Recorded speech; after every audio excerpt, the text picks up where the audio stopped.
Morning செல்லங்களா. Good morning, teacher. இன்னைக்கு நம்ம ஒரு இன்ட்ரெஸ்டிங்கான சப்ஜெக்ட் பார்க்க போறோம். நீங்க யாரெல்லாம் வீட்ல மொபைல் ஃபோன் யூஸ் பண்றீங்க? ஓ, இவ்ளோ பேர் யூஸ் பண்றீங்களா? நீ என்னடா மொபைல்ல பாப்ப? நான் டெய்லி அப்பா போன்ல யூடியூப் பாப்பேன் டீச்சர். சோ நீங்க எல்லாம் வெளியில என்ன நடக்குது, தினசரி நாட்டு நடப்புல என்னென்னு கவனிக்கிறதுக்காக மொபைல் யூஸ் பண்றீங்க, கரெக்டா? அதே மாதிரி வெளியில உள்ள யாரோ ஒரு மூணாவது ஆள் டெய்லி நீங்க வீட்டுக்குள்ள செய்யற விஷயங்களை கண்காணிச்சுட்டே இருந்தா நீங்க என்ன பண்ணுவீங்க? உங்களுக்குலாம் ஒன்று தெரியுமா?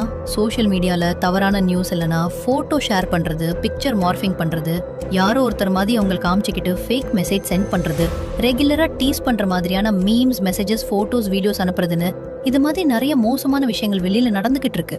இங்க பாருங்க செல்லுங்களா, இது மாதிரி நீங்க பாதுகாப்பு இல்லாத முறையில இன்டர்நெட்ல டைம் ஸ்பெண்ட் பண்றது உங்களுக்கு தூக்கம் வராம ரொம்ப டிப்ரெஷன்ல படிக்க முடியாம போறதுக்கு நிறைய வாய்ப்புகள் இருக்கு. இது மாதிரியான சைபர் வன்முறை, சைபர் க்ரூமிங், சைபர் ஸ்டாக்கிங், பிக்சர் மார்ஃபிங், மொபைல் போன்ல எப்படிலாம் நம்ம அடிமையாகிறோனோ அதுல இருந்து எப்படி பாதுகாப்பா இருக்கிறதுன்னு அகல் விளக்கு காணொலி மூலமா தெளிவா தெரிஞ்சுக்கலாமா?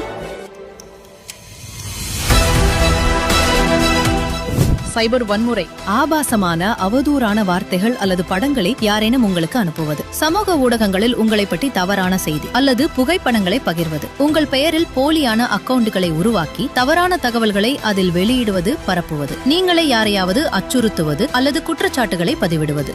சைபர் க்ரூமிங் ஒரு நபர் தனிப்பட்ட முறையில் தொடர்ந்து இணைய வழியில் தேவையின்றி மெசேஜ் செய்வது அல்லது தொடர்பு கொள்ள முயற்சிப்பது, அசாதாரணமான அல்லது தனிப்பட்ட கேள்விகளை கேட்பது, நம் நம்பிக்கையை பெற்று பழகி மனரீதியா உடல் ரீதியாக நம்மை கட்டுப்படுத்த முயற்சிப்பது, நமது தனிப்பட்ட தகவல்களை திரட்டி அதன் மூலம் மிரட்டல் விடுப்பது.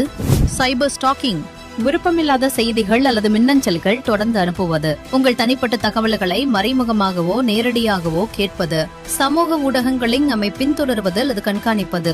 பிக்சர் மார்ஃபிங் ஒருவருடைய முகம் அல்லது அடையாளத்தை சம்பந்தமற்ற இன்னொருவரின் புகைப்படத்துடன் மாற்றி அமைப்பதை நாம் பிக்சர் மார்ஃபிங் என்கிறோம். பல நேரங்களில் தீய நோக்கத்துடன் ஒருவரை அவமானப்படுத்த அல்லது மற்றவர்கள் மத்தியில் தவறான எண்ணங்களை உருவாக்க இதுபோல் செய்கிறார்கள். அலைபேசிக்கு அடிமையாதல் பொதுவாக அலைபேசியை அடிக்கடி பார்க்கும் பழக்கம், வாழ்க்கையின் அன்றாட பணிகள், பொறுப்புகளை பாதித்தல், தூக்க பிரச்சனைகள், பயன்பாட்டை கட்டுப்படுத்த முடியாமை, சமூக உறவுகளில் இடைவெளி, உடல் ஆரோக்கியம் சீர்கெடும் நிலை, போன் இல்லாத நேரங்களில் பதற்றமாதல், தனிப்பட்ட இலக்குகளில் முழுமையாக கவனம் செலுத்தாமை. செல்லுங்களா, இது மாதிரியான பல பிரச்சனைகள்ல இருந்து எப்படி நம்மளை பாதுகாத்துக்கணுங்கிறத பத்தி இந்த அகல் விளக்கு சிற்றேடு மூலமா நீங்க அவசியம் தெரிஞ்சுக்கணும்.